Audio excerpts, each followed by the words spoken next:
Right. Basically, what we're talking about is Carillion was in contact, well, it had advice from all the big four auditing firms, and over the 10 years they're with them, they gave the auditing firms 52 million. So we're saying, how can they have contact with all four of them and yet still go bust?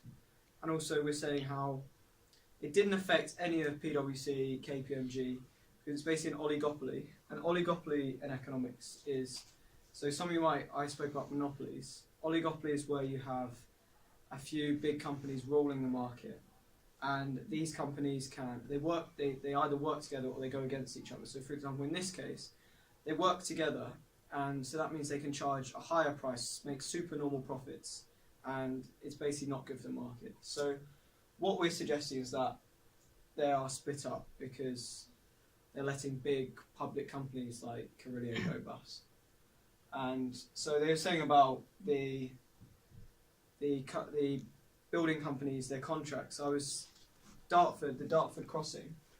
They were German contractors, and they built it for the government. And then the government then has said that they can get the profits for the next 20 years or something like that. So that's how it works. And that's why it's difficult for companies like this. And that's why they rely on the auditors and things like that to sort out their bank balances. But it's gone wrong. Yeah. So as you can see from the article, it says that Deloitte was the internal auditor, with KPMG the external auditor, and PwC advising generally. But apparently all the four firms were involved, but they failed to help the big company to stay solvent. And so late last week, the Labour Party and MPs have suggested to potentially split up these four big companies into smaller ones, and there's another solution, or maybe like putting the auditing department out from the company to make it a separate entity. There were also suggestions from the MPs, so I was thinking if anyone have any ideas about that, because this is something really, really big, and over the past decade this has been how the market works, and no one knows for sure what will happen if the big accountancies do split up. I'd just like to point out the advantages that the big accounting firms put forward is that as there's such high barriers to entry, that they've sort of built, they say it's a moat between them and the other smaller companies. So the services they can provide are so much better and at such a cheaper rate than any other companies. So it's in the market's favour to just have four big firms rather than split it up and have lots of competition. And because they make big profits, they can invest, but then also there's no incentive for them to invest. So what that actually happens is to be seen.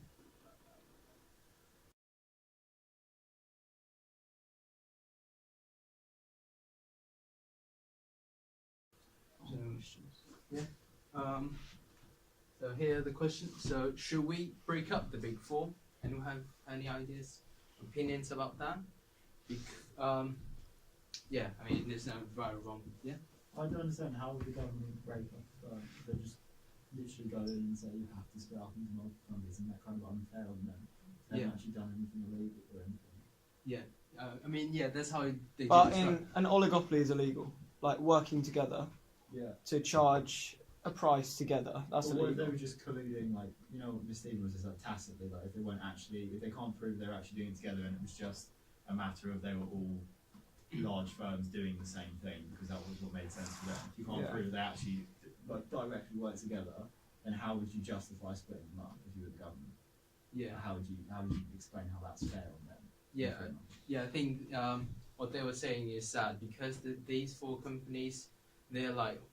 So I read about comment section. What they say that there's like previous employees who worked in the big accountant companies, and they say that when they do the auditing, it's mostly like the new employees or the younger ones doing like the majority part of them, with only a few senior employees like taking care and making sure that everything's doing the right, going right, and also. There's also the thing that what they say, because the auditors, when they audit for a company, it's a company who's paying them. So if I'm auditor, I goes to the company, say that your company is doing really, really bad, and I'm gonna probably write that your company might go bust in the next year. So if that happens and that leads to the public, it will actually lead to this company like actually bankrupt. So you literally stimulated that prophecy. And there's all the thing, because if you do say that to the company, the next year you know that you'll not get the company anywhere, because the other three will just come in and then take the contract. So, and in that way they think that it's actually quite unfair for smaller accountancy firms to actually access the big companies. They don't have the bargain power. So I was thinking, it does take process and time to actually find out that, oh, you're doing an oligopoly market and it's unfair. But yeah, that's how it's just like ask the accountancies to have ownership in the new company. But then I think it's about like 50-50. The other 50 goes to like other private shareholders. Yeah. Well, when you go to the Big Four, you know you're buying the expertise and the standard they bring. Yeah. If you broke them up and there were smaller companies, then potentially you would they might not have the expertise that the Big Four have, because they've been working at it for such a long time, and they might not be professionally good enough to actually help like these massive companies. Yeah, I think that's what they think, because that's what Dan said also, because they've already got that the expertise that no other companies can have. It just make them unique and therefore the market power from them. Yeah, and they so that makes them like renowned worldwide to like big worldwide companies. Whereas I think if the government did split them up, then they'd find it a lot harder to audit the bigger companies. But then you say they've got their expertise, but then they let Carillion go bust. So is it better to, in the long run, to split them up or just leave it how it is?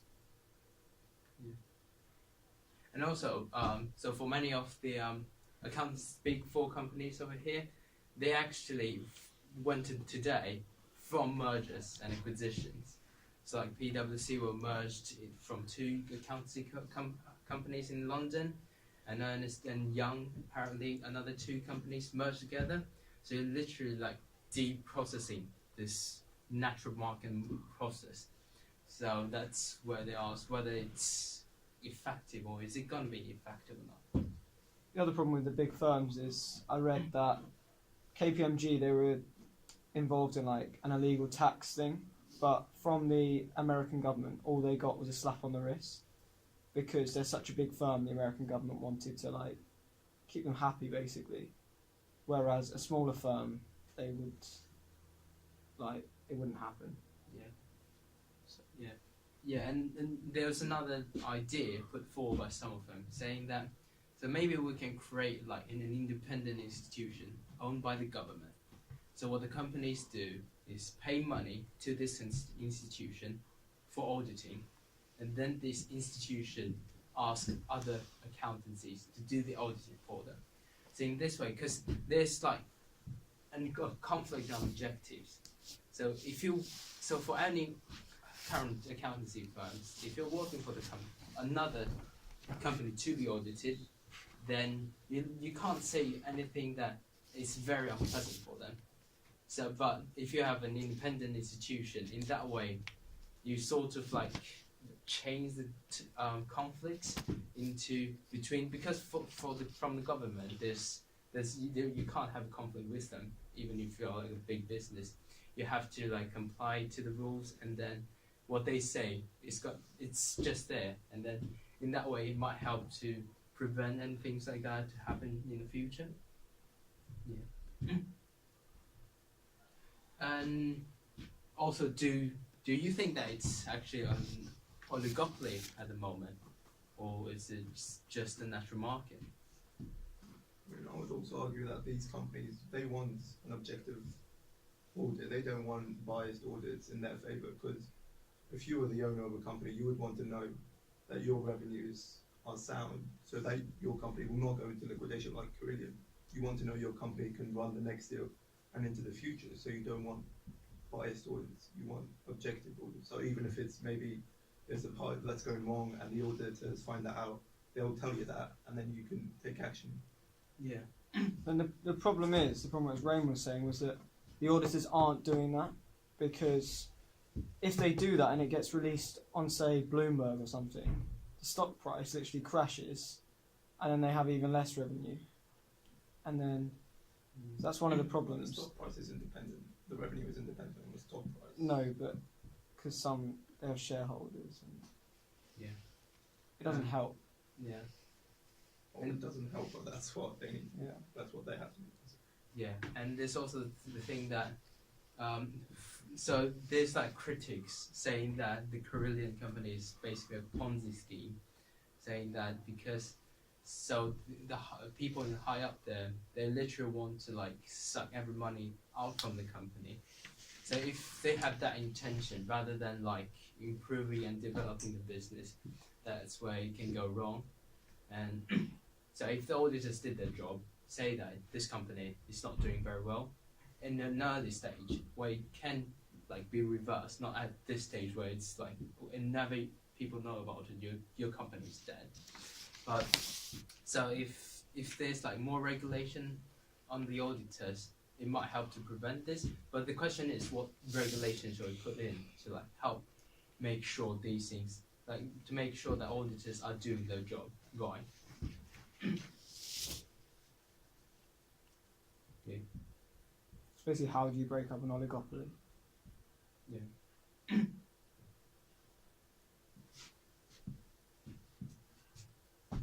Yep. Do you know how much of their business, the Big Four, is national and how much of it is international? How much of it is UK based? So I think in the UK it's about 70% market share. Yeah.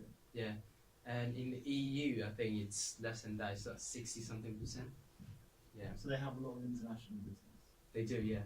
So if the UK government makes them split up Yeah. and makes them less efficient, then surely they're just hurting the UK's capacity, like in terms of the accountancy industry in the UK, and international companies like American accountancy firms will just step in and take UK business. Yeah. You know what I mean? So They're not necessarily making them split up, because they are for split firms. They're just trying to stop them from working together, which might make them more efficient in some ways, as they'll then compete against each other for the jobs. so they could become more efficient. because Possibly.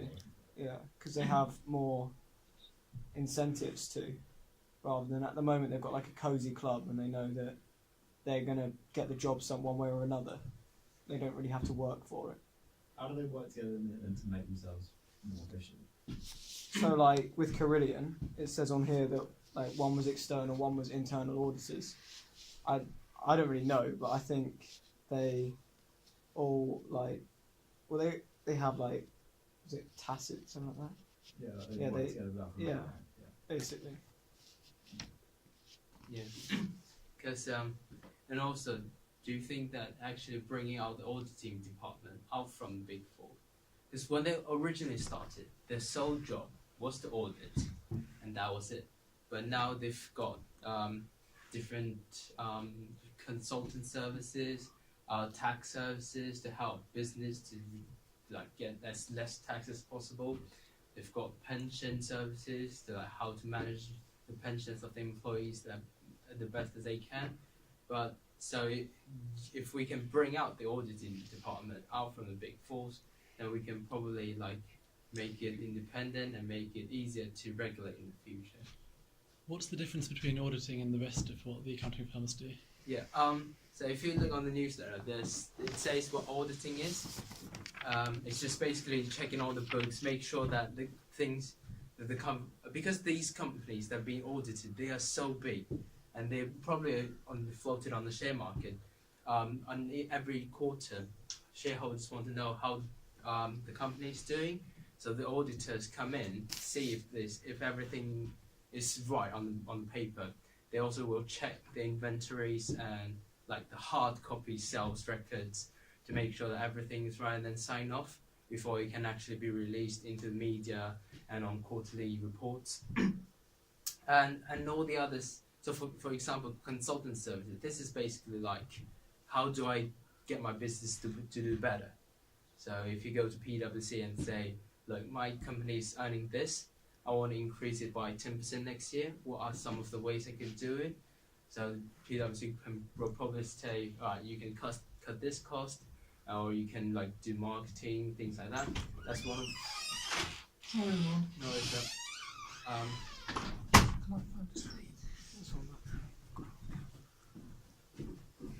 so that's one of the things they can do.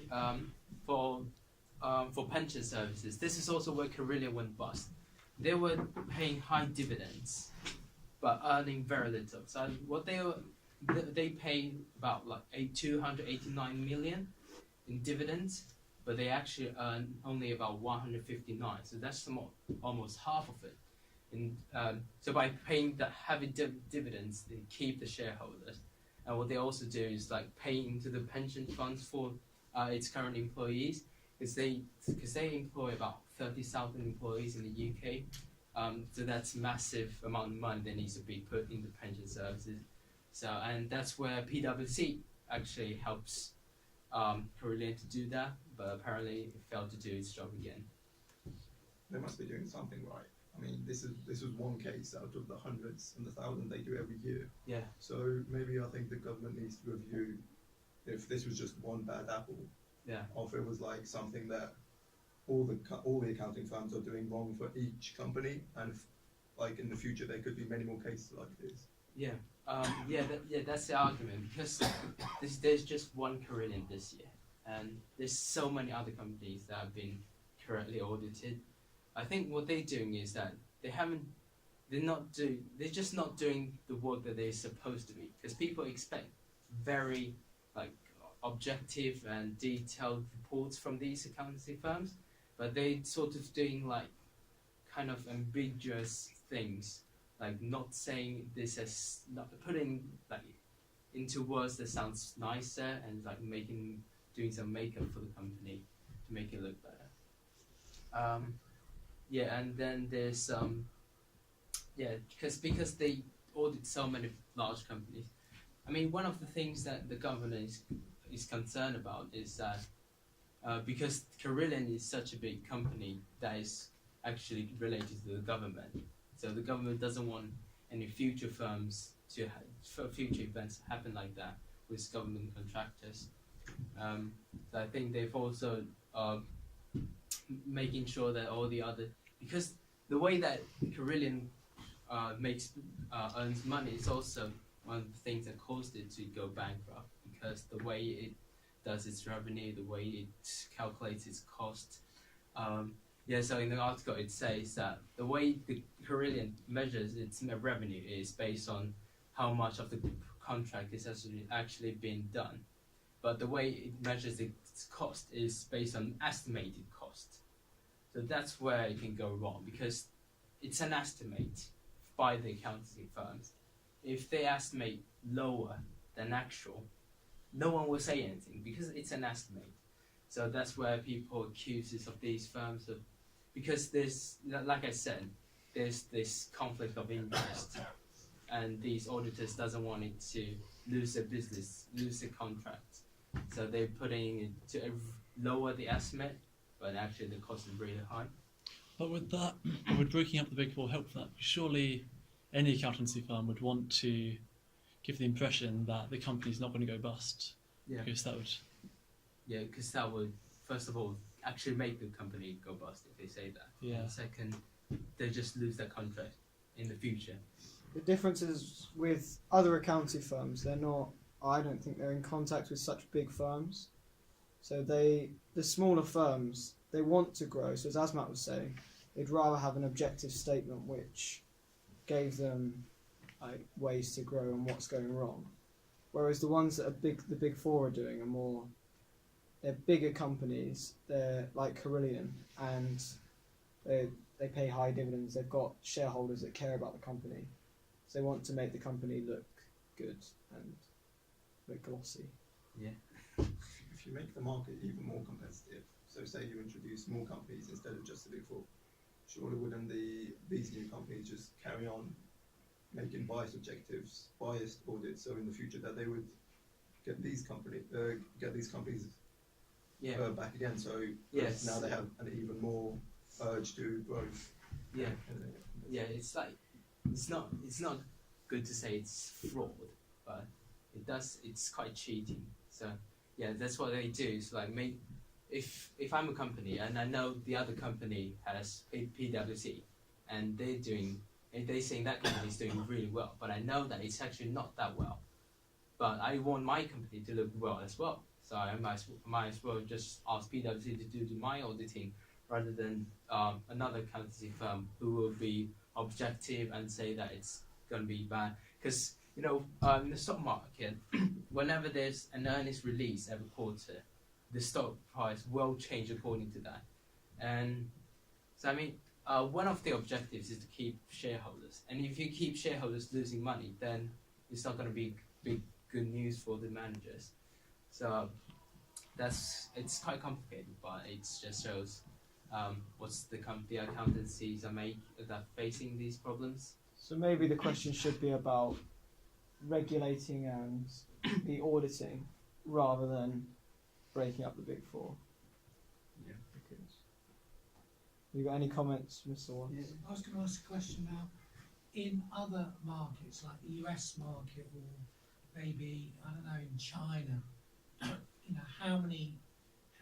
what share of how concentrated is the market in America as a comparison, or Germany?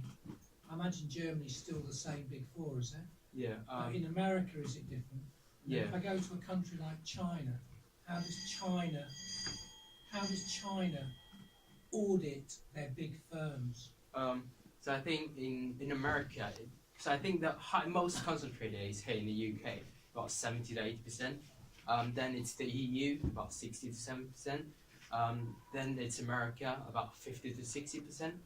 I'm not very sure about China, but I think there are operations in China, but I don't think it's that concentrated because there are other Chinese firms, and because China has just developed, there used to be corruption, things like that. So in that way, there might be other bigger. So if America's 50%, do they have a lower proportion of fraud? Do they have a lower proportion of this fraud? So if I break it up, go from 70% down to 50%, does it reduce the problem? I think there were 3 incidents in America where there was one with the tax thing. It was actually illegal, but it was settled. I think the thing is, in America there hasn't been such a big scale thing. So Oh, yeah, there has. yeah, Oh, there has been a few. What, recently? What do you mean ever? for like the last decade from 2000. There was some major ones, weren't there? I wish I could remember the name. Do you remember the name of the company? Oh, it's An absolutely massive one. there is Does anyone one. remember that? What was it called? Can't remember. Can't get it. I can't get it in my brain. That was my thought. I just wondered if you do break it up, if there's lower concentrations in other areas, do you get the same problem? Yeah. So I thought as Azamat was saying, is it the number of firms that is the issue Yeah. or not? Yeah, I think that's yeah. Do you think they collude as well? Do you think the big four firms all work together to set the same level of fees for all the big companies? Yeah, they might do, but there's always between these firms there's competition as well. Is there really real competition? So You bid there's for that, I'll bid for this. I'll put in a high bid, and then you just put in a slightly lower bid, you'll get that one. Then when we bid for this one, you put up a really high bid, and I'll put in a one, and then I'll get that one. yeah, Should we do that? yeah. Do you think that happens? It might, yeah. There was Tesco as well, wasn't there, a few years ago? Where they Tesco, yeah. overstated their profits, Yeah. and then their shares went down massively. Yeah. Yeah, We do it all the time. yeah. So that's fine. Problem. Right. Right. Very good. Yeah. Right. Thank you very much, everyone.